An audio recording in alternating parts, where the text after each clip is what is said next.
తొత్తిపై నాగరాజ్ అనే యువకుడు కత్తితో దాడి చేశాడు. అడ్డుకునేందుకు ప్రయత్నించిన అమ్మాయి తల్లిపై కూడా కత్తితో దాడి చేశారు. బాధితుల కేకలు విని స్థానికులు అప్రమత్తం కావడంతో పరారయ్యాడు. నెల్లూరు జిల్లా వింజమూరులో తల్లి కూతుళ్లపై జరిగిన దాడి ప్రస్తుతం కలకలం రేపుతోంది.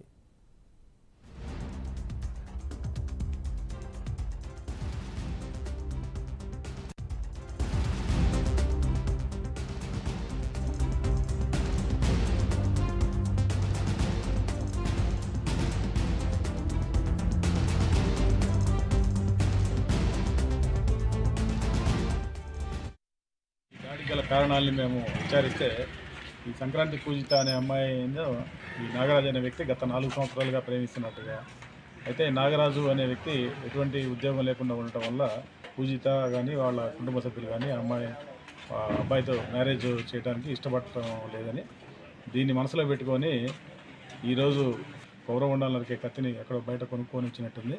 మార్నింగ్ ఇంట్లో ఉంటున్న వాళ్ళ ఇద్దరిపైన కూడా దాడి చేశాడు. వాళ్ళకి తీవ్రమైన గాయాలైనవి, బట్ అవుట్ ఆఫ్ డేంజర్. కానీ కత్తితో దాడి చేయడం వల్ల కాంతమ్మ అనే మహిళకు కూడా హ్యాండ్ ఫ్రాక్చర్ అయినట్టుగా తెలుస్తుంది. వాళ్ళని ప్రజెంట్ ఆసుపత్రిలో ట్రీట్మెంట్ తీసుకుంటున్నారు. ఇన్సిడెంట్ జరిగిన వెంటనే అతను పరారయ్యాడు.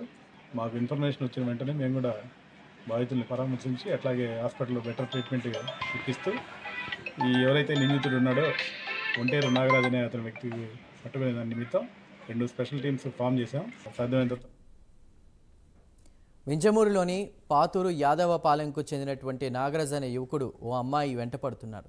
తన్ను పెళ్లి చేసుకోవాలని బలవంతం చేయగా అమ్మాయి అంగీకరించలేదు. అమ్మాయికి తల్లిదండ్రులు వేరే పెళ్లి సంబంధాలు చూస్తున్నారు. ఇది తెలుసుకున్న నాగరాజు నేరుగా అమ్మాయి ఇంటికి వెళ్లి పెళ్లి చేసుకుంటావా లేదా అని ఒత్తిడి చేశాడు. అమ్మాయి పెళ్లికి ససేమిరా అనడంతో కత్తితో దాడి చేయగా కేకలు వేసింది. ఇక అడ్డుకునేందుకు ప్రయత్నించిన తల్లిపై కూడా దాడి చేశాడు.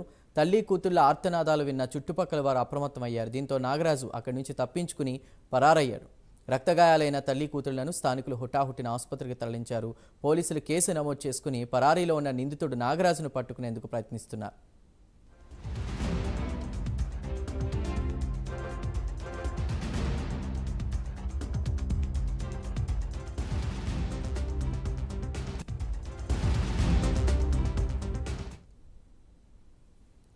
మహబూబాబాద్ జిల్లాలో ఉరుములు మెరుపులతో భారీ వర్షం పడింది. నిన్న